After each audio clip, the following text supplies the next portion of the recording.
और आज एक बहुत ही मजेदार और महत्वपूर्ण प्रश्न है। वो है माँ नम्रता पांडे काठमांडू नेपाल से पूछती हैं।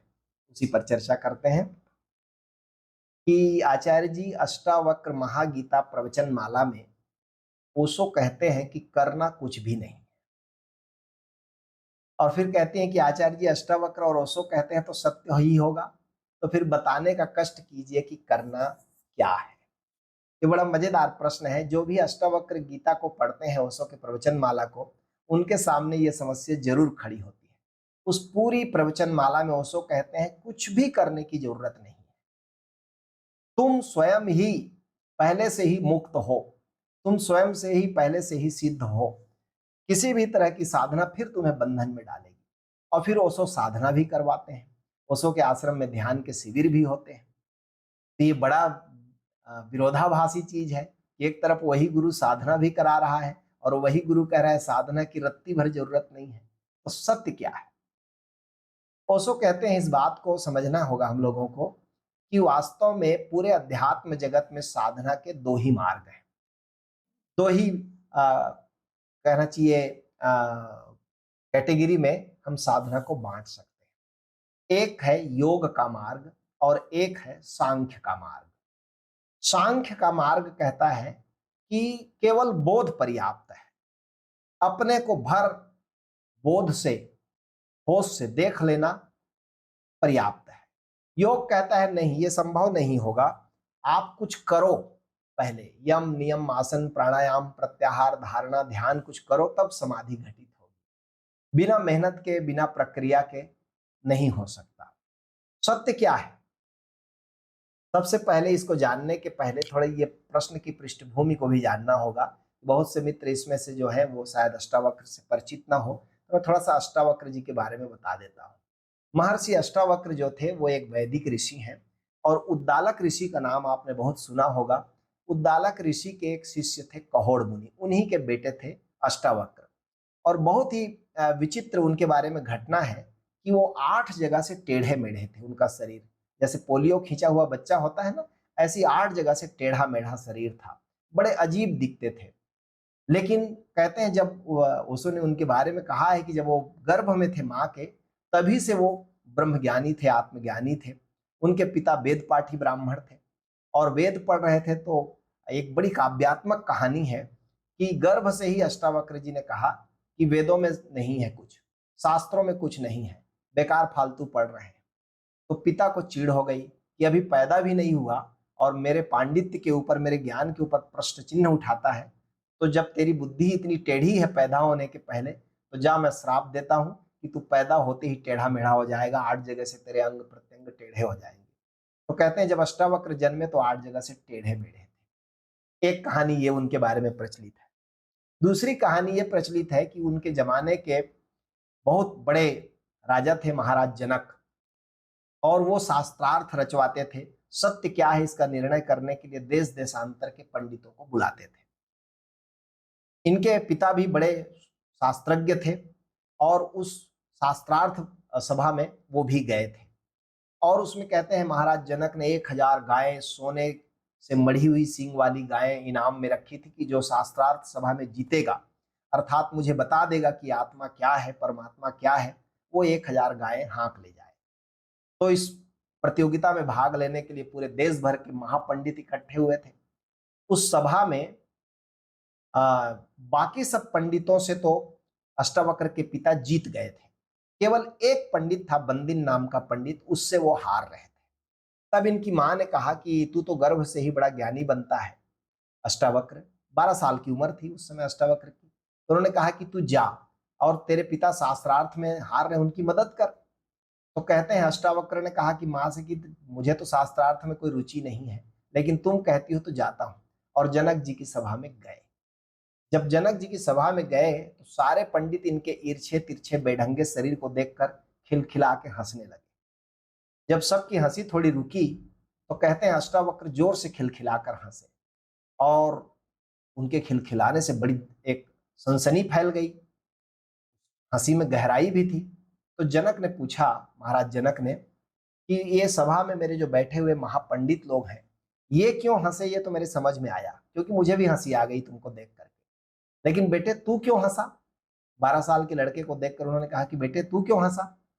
तो अष्टावक्र ने कहा कि मैं इसलिए हंसा कि जिनको आप पंडित कहकर बिठाए हो, इनकी कोटि चमारों से ज्यादा नहीं है। ये चमड़ी को मेरी देख रहे हैं और हंस रहे हैं। मेरे शरीर पर ही इनकी दृष्टि है और मेरी शुद्ध बुद्ध आत्मा इनको दिखती नहीं है। इसलिए मैं हंसा कि पंडित कहकर आपने किनको बुला लिया है। और जनक जी को कहा कि सुनिए महाराज, आप भी, मंदिर के टेढ़े मेढ़े होने से उसके भीतर का आकाश टेढ़ा नहीं होता। और नदियों में बहने वाले नदियां जो टेढ़ी मेढ़ी होती हैं, उससे उनमें बहने वाला जल टेढ़ा नहीं होता। मेरा शरीर ईर्षा तिरछा है, लेकिन मेरी शुद्ध बुद्ध आत्मा तुमको दिखाई नहीं देती। और शास्त्रार्थ करने चले हो, ऐसा खिलखिला के हंसी उड़ा के आ गए। रात भर जनक जी को नींद नहीं आई। बेचैन लगा कि बात तो सत्य थी, एकदम दुखती रग में हाथ डाल दिया था। रात भर बेचैन रहे। कहते हैं सुबह उठ के जब घोड़े पर टहलने निकले तो देखे कि रास्ते में वही अष्टावक्र खेल रहे हैं। जनक जी को रात भर में समझ में तो आ गया था ये बच्चा कोई साधारण नहीं है। घोड़े से उतरे और दोनों हाथ जोड़कर बोले कि कल मेरे से गलती हो गई, क्षमा चाहता हूं। चले दरबार में और मुझे बताए कि सत्य क्या है। अष्टावक्र ने कहा चलो। आए तो कहते हैं महाराज जनक ने सोने के सिंहासन में अपने 12 साल के इस लड़के को बिठाया और स्वयं नीचे बैठे और हाथ जोड़कर बोले कि प्रभु अब बताएं। तो जो पहला सेंटेंस पूछा, पहला प्रश्न पूछा, उस प्रश्न में 3 बातें पूछी महाराज जनक ने। पूछा कथम ज्ञानम अवाप्नोति कथम मुक्तिम भविष्यति वैराग्यम च कथम प्राप्तम मेतद ब्रूहि मम प्रभु।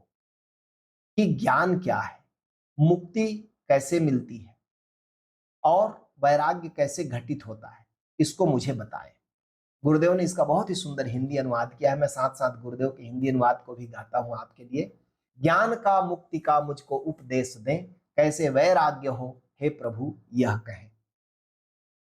तो कहते हैं कि महर्षि अष्टावक्र ने पहला ही वाक्य कहा उत्तर में और जनक जी को ज्ञान घटित हुआ। कुछ किया नहीं जनक ने, न योग साधना किया, न किसी तरह का प्राणायाम किया, न प्रत्याहार किया, न धारणा किया, न कोई समाधि का अभ्यास किया। कहते हैं जैसे ही अष्टावक्र जी ने कहा कि ये है बात और उनको ज्ञान हुआ। क्या कहा अष्टावक्र जी ने? मैं 4 लाइन चाहूंगा कि आप उसको सुने, तब हम उस पर आगे चर्चा करेंगे कि करना और न करना कहां कहां पर है। अष्टावक्र जी ने कहा कि मुक्तिम इच्छसि चेतात विषयान विषय तज क्षमार्जव दया तोष सत्यम पीयूष वद भज। हे जनक, कामना जैसी व्याधि नहीं और निष्कामना सी समाधि नहीं। मुक्ति यदि चाहते कामना से बचो, विष समझ कर विषय वासना को तजो। सत्य संतोष सरलता दया और क्षमा, इनको अपनाना सबसे बड़ी साधना। कहा महर्षि अष्टावक्र ने कि सुनो कि कामना के समान बीमारी नहीं है और निष्कामना, कामना मुक्त होकर जीने के समान कोई औषधि नहीं है, समाधि नहीं है। और यदि मुक्ति चाहते हो तो विषय वासनाओं को जहर समझकर त्यागो और क्या चीज ग्रहण करो अमृत की तरह? सत्य को। क्षमार्जव दया तोष सत्यम। क्षमा को, आर्जव अर्थात सरलता को, दया को, संतोष को, सत्य को अमृत की तरह पियो। अर्थात जीवन को इन चीजों से जियो।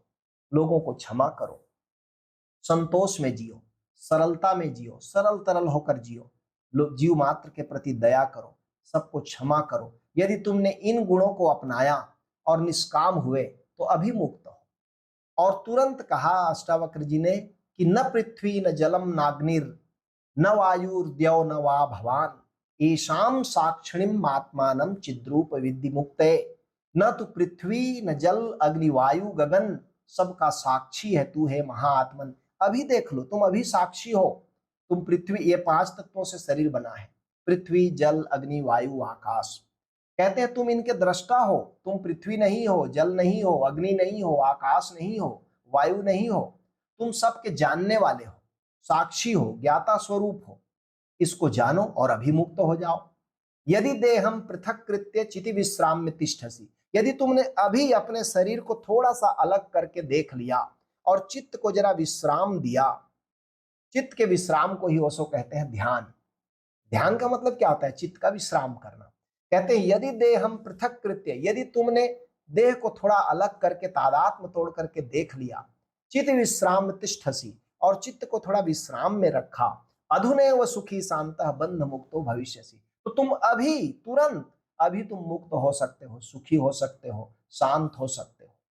गुरुदेव ने इसका बहुत ही सुंदर हिंदी अनुवाद किया, न तो पृथ्वी न जल अग्नि वायु गगन, सबका साक्षी है तू है महाआत्मन, देह से तोड़ तादात्म, और देख लो तुम अभी से सुखी शांत हो मुक्त हो। कहते हैं अष्टावक्र, न त्वम विप्रादिको वर्णो नाश्रमी नाक्ष गोचर असंगोसी निराकारो विश्व साक्षी सुखी भव। न तू ब्राह्मण है, न कोई वर्ण है, न कोई जाति है, तू निराकार है, इस बात को जान, तू निसंग है, तू साक्षी है, तू अमृत है, इसको अनुभव कर। धर्मा धर्म सुखम दुखम मान सानी न तो विभो, ये सुख दुख, ये धर्म अधर्म शुभ अशुभ सब मानसिक क्रिया व्यापार है, तुम मन से सोचते हो इसलिए है। न करतासी न भोक्तासी मुक्त एवासी सर्वदा, लेकिन तुम्हारा स्वरूप क्या है, न तो तुम कभी कर्ता बने हो, न कभी तुम भोक्ता बने हो, इस बात को जानो और सर्वदा मुक्त हो, इस बात को अनुभव करो। इसे जानने के लिए किसी प्रकार के अनुष्ठान की जरूरत नहीं है। और कैसे जानोगे, तो बहुत ही सुंदर सूत्र अष्टावक्र जी ने दिया, एको दृष्टासि सर्वस्व मुक्त प्रायोसी सर्वदा। कहते हैं तू न दर्शक नहीं दृश्य हो आत्मन, तू सदा सर्वदा विश्व दृष्टा स्वयं, तू सदा दृष्टा है। अयमेव ही ते बंधो दृष्टारम पश्य सीतरम। कहते हैं तू दूसरे को दृष्टा मानता है, तू दूसरे को देखने वाला मानता है, यही तेरे बंधन का कारण है। तू खुद ही दृष्टा है, तू सबका जानने वाला है, तू दूसरों को भी जान रहा है और अपने शरीर को भी जान रहा है, मन को भी जान रहा है, विचार को भी जान रहा है, सबका ज्ञाता है तू। कि मैं हूं करता, अहंकार का रोग है। केवल एक चीज ने तुमको बांध लिया है कि मैं करता हूं। और कहते हैं इसलिए राजन केवल एक ही परम योग है, मैं अकर्ता हूं। कैसे जानोगे, एको विशुद्ध बोधो अहम मिति, मैं शुद्ध बोध हूं, प्योर कॉन्सियसनेस हूं मैं। एको विशुद्ध बोधो अहमिति, विश्व कहते हैं एको विशुद्ध बोधो अहमिति इति निश्चय वहनि नाम। ऐसे निश्चय की अग्नि पैदा करो अपने भीतर, एक आग जलाओ बोध की अपने भीतर कि तुम शुद्ध चैतन्य हो। प्रज्वाल्या ज्ञान गहनम बीत सो को सुखी भव। अभी अग्नि ऐसी जलाओ भीतर बोध की और तुरंत सब राख हो जाएगा, जो मान्यताएं हैं, जो धारणाएं हैं, तुम सुखी हो जाओगे। अभी बोध हूं मात्र संकल्प की आग से जला अज्ञान का वन, सुखी हो सके। अभी सुखी हो सकते हो, कुछ करने की बात नहीं है, समझने की बात है, ये कह रहे हैं अष्टावक्र। और हम बंधे कैसे हैं उसको भी बताते हैं। यत्रम विश्वमिदं भाति कल्पितम रज्जु सर्पवत, जैसे रस्सी में तुमने सांप की कल्पना कर ली है, ऐसे ही तुम्हारा बंधन है। आप कभी शाम के झुटपुटे में अंधेरे में थोड़ा रस्सी देखेंगे तो लगता है सांप है, लेकिन आप वो सांप नहीं है, लेकिन सांप देखने के परिणाम स्वरूप आपके शरीर में जो प्रतिक्रिया होगी वो तो वैसे ही होगी जैसे सही सांप को देखे होते। तो वैसे ही कहते हैं महर्षि अष्टावक्र कि तुमने संसार में जो बंधन देखे हैं वो केवल स्वप्न है। यत्र विश्वमिदं भाति कल्पितम रज्जु सर्वपवत, ये सारा संसार रस्सी में सांप के जैसा है। रस्सी ही है सत्य, सांप नहीं है, लेकिन सांप जैसा दिखता है। आनंद परमानंद सबोधस्तवम सुखम चर, तुम्हारा स्वरूप तो आनंद का है, परमानंद का है, तुम कहां पड़े हो अपने को नीचे डाल करके। रस्सी में जैसे होता भरम सांप का, वैसा अनुभव जगत में है संताप का। और लास्ट पंक्ति जो मैं कहना चाहूंगा महर्षि अष्टावक्र का उद्धृत करता हूं, इससे आप समझ जाएंगे कि अष्टावक्र जी की देशना क्या है। कहते हैं मुक्ताभिमानी मुक्तो ही बद्धो बद्धाभिमान्यपि किवदंती सत्येयम या मति स गतिर भवेत। कह रहे हैं जो अपने को मुक्त मानता है वह मुक्त है, जो अपने को बंधन में मानता है वह बंधन में है। मान्यता की बात है। मुक्ताभिमानी मुक्तो ही बद्धो बद्धा मान्यपि किवदंती हम सत्य, जैसी गुरुदेव ने अनुवाद किया है, जैसी मति वैसी गति, यह तेरा मंत्र हो, मानो तो मुक्त, न मानो तो परतंत्र हो। तुम मानते हो तो तुम मुक्त हो, नहीं मानते हो तो परतंत्र हो। अब असली सवाल यह है कि पूरे श्लोक में आपको मैंने बताने की चेष्टा की कि अष्टावक्र कह रहे कुछ भी नहीं करना है, समझना है। लेकिन मान लो समझ में ना आए तो क्या करना है। महर्षि अष्टावक्र पर जब ओशो ने बोला तो उन्होंने अष्टावक्र की प्रशंसा इसीलिए की। उन्होंने कहा, जो मैं ओशो का सेंटेंस है वो आपको सुनाना चाहूंगा, बहुत ही महत्वपूर्ण है और सुनने जैसा है। ओशो कहते हैं मनुष्य जाति के पास बहुत से शास्त्र हैं, पर अष्टावक्र गीता जैसा शास्त्र नहीं। अष्टावक्र संहिता को ओशो कहते हैं अष्टावक्र महागीता। ओशो कहते हैं वेद फीके हैं, उपनिषद बहुत धीमी आवाज में बोलते हैं, गीता में भी ऐसा गौरव नहीं जैसा अष्टावक्र की संहिता में है। इतना शुद्ध भावातीत वक्तव्य है, समय और काल से अतीत दूसरा नहीं। ओशो ने कहा कि मैंने बहुत देर बाद इस पर बोलना स्वीकार किया कि लोग तैयार हो जाए, बोध की थोड़ी ऊंचाई प्राप्त करें, तब इस पर मैं बात करूं। पता नहीं कितने लोगों ने समझा होगा, हम नहीं कह सकते, लेकिन ओशो कहते हैं कि यदि शुद्ध वक्तव्य सुनना हो सत्य के संबंध में तो वो अष्टावक्र का है। और सत्य का शुद्धतम वक्तव्य क्या है कि स्वरूपतः आप वही हैं जिसे आप खोज रहे हैं, अभी हैं। गुरुदेव ने भी अपने इसमें सांख्य गीता नाम से महर्षि अष्टावक्र के पूरे पदों का हिंदी में बहुत ही सुंदर काव्यानुवाद किया है। और उसकी भूमिका में गुरुदेव ने कहा है कि अष्टावक्र महाक्रांतिकारी है, वो जरा भी समझौता करने के लिए तैयार नहीं है। क्या कहते हैं अष्टावक्र? तो गुरुदेव काव्यात्मक ढंग से कहते हैं कि दृष्टा होना काफी है, कृत्य से क्या होगा, जागना काफी है, भागने से क्या होगा, सम्यकता काफी है, त्यागने से क्या होगा, तथाता काफी है, चेष्टा से क्या होगा। किसी भी तरह का कृत्य, त्याग, भोग, चेष्टा, ये सब बंधनकारी है। लेकिन अब सवाल यह है कि तब फिर ओशोधारा में इतनी साधना क्यों होती है? ओशोधारा के पहले ओशो क्यों इतनी साधना कराते थे? इसलिए कि अलग अलग कोटि के साधक हैं। यदि आपको समझ में आ गया तब तो अपना झोली बांधो और चलो, हो गई बात है। ओशो एक चुटकुला सुनाते थे इसके लिए, वो चुटकुला सुनेंगे तो आपको समझ में आ जाएगा कि क्यों साधना करवाते थे। कि मुल्ला नसरुद्दीन का उदाहरण देकर ओशो कहते थे कि मुल्ला नसरुद्दीन एक रात बहुत शराब पी गया और शराब बहुत नशे की हालत में अपने घर आया। और घर आया तो उसने दरवाजा खटखटाया एक घर का। जब दरवाजा खटखटाया तो एक बड़ी बूढ़ी महिला निकली। तो मुल्ला ने नशे के झोंक में कहा कि सुनो माता जी, मैं बहुत पी गया हूँ, नशे में हूँ और अपना घर भूल गया हूँ। मेरे घर का एड्रेस जरा बताना, क्योंकि वहां बूढ़ी माँ मेरी रहती है और वो मेरा इंतजार कर रही होगी, देर रात हो गई है। तो उस बूढ़ी ने कहा कि पगले नालायक, यही तेरा घर है, अब मैं तेरी माँ हूं, अंदर आ जा। तो नशेड़ी तो नशेड़ी होता है, सुरूर में होता है। मुल्ला ने कहा कि देखो, यद्यपि मैं ज्यादा पी गया हूँ, नशे में हूँ, लेकिन इतना भी नशे में नहीं हूँ। देर हो रही है, आप मेरे को गफलत में मत डालो, मेरा घर बता दो। अब नशा वाला आदमी बहस करने लगा ना तो फिर वो सुरूर में रहता है, वो बहस करने लग जाता है। अब वो बुढ़िया बार बार समझाए कि यही तेरा घर है, मैं तेरी माँ हूं, और मुल्ला मानने को तैयार नहीं। हो हल्ले में मोहल्ले के लोग जाग गए और सब 10-5 लोग इकट्ठे हो गए। उन्होंने कहा कि भाई यही तेरा घर है, यही तेरी माँ है। और सबको जिद करे कि नहीं, ये मेरा घर नहीं है, मेरे घर का एड्रेस बता दो, आप लोग, रात हो रही है, मेरी मदद करो। एक मोटरसाइकिल वाला आया उसी मोहल्ले का, उसने कहा आइए मैं आपको घर पहुंचाता हूँ। मोहल्ले के लोगों ने कहा, अरे कहाँ ले जाओगे, यही तो उसका घर है, ये उसकी माँ है। उन्होंने कहा चुप रहो, यही आदमी ठीक लगता है। वो जाके उसके पीछे मोटरसाइकिल में बैठ गया। लोग बार बार समझाए कि यही इसका घर है, इसको भटकाओ मत कहीं। और मुल्ला कहे नहीं नहीं भाई, आप ही सदगुरु हो, आप मेरे को पहुंचाओगे, चलो। बैठ गया उनकी मोटरसाइकिल में। वो मोटरसाइकिल स्टार्ट किया और उस गांव के 10-5 चक्कर लगवाया, ये गली वो गली, सब तरफ से घुमा घुमा के ला के उसी घर के सामने खड़ा कर दिया। और मुल्ला को बोला कि भाई साहब, आप बहुत दूर रहते हैं, काफी लेट नाइट हो गई थी और बहुत दूर रहते हैं, और उसी घर के सामने ला खड़ा कर दिया। मुल्ला ने कहा बहुत बहुत धन्यवाद महाराज, आपने ठीक पहुंचा दिया, वो लोग तो भटका देते मेरे को, आप ठीक पहुंचा दिए। और फिर उसी घर में घुस गया। इस चुटकुले को सुना के ओशो कहते हैं कि यही हमारी हालत है। जब कहते हैं घर वाले सब की, सब सदगुरु कहते हैं कि यही तेरा घर है, मैं तेरी माँ हूं, तो हम लोग नहीं मानते, सब नशे की झोंक में, पुराने आदत में। तो फिर गुरु लोग मोटरसाइकिल लेके आते हैं, कहते हैं आप पीछे बैठ, फिर ध्यान योग, सुरति योग, निरति योग, अमृत योग, फिर ये गली वो गली, 10 गली आप घूमोगे, अंत में चरैवेती आते आते आप कहोगे कि अच्छा हुआ कि आपने पहुंचा दिया, वो तो पहले ही दिन बता दिए थे, ध्यान योग में ही पहले दिन बता दिए थे, गुरु जी से मिले थे तब। लेकिन मन है कि मानता नहीं, दिल है कि मानता नहीं, इसलिए फिर ये सब शुरू करना पड़ता है। साधना करना 99% लोगों के लिए अनिवार्य है।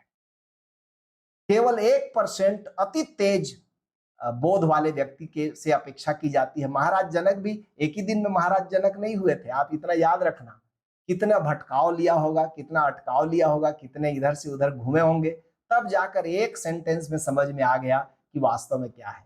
अब नम्रता माँ का प्रश्न का आखिरी हिस्सा है कि स्वामी जी आप बताएं करना क्या है। तो आखिरी जवाब है जो ओशो कहते हैं, जो गुरुदेव कहते हैं, उसी जवाब को मैं दोहरा देता हूं, स्वप्न से जागना है। अब इस जागने में आप किसी चीज का सहारा लेते हैं तो उसको साधना कहिए, और बिना सहारे के सीधा जाग जाते हैं तो उसको सांख्य कहिए, आपकी मर्जी। अच्छा है मन को भरमाने से जागने के सहारे ले लेना, अलार्म लगा लेना, किसी को बोल के सोना कि मुझको इस टाइम जगा देना, गुरुदेव को बोल दीजिए कि जगाते रहना, हम सो जाएंगे। तो ये स्वप्न से जागने का सरल तरीका है।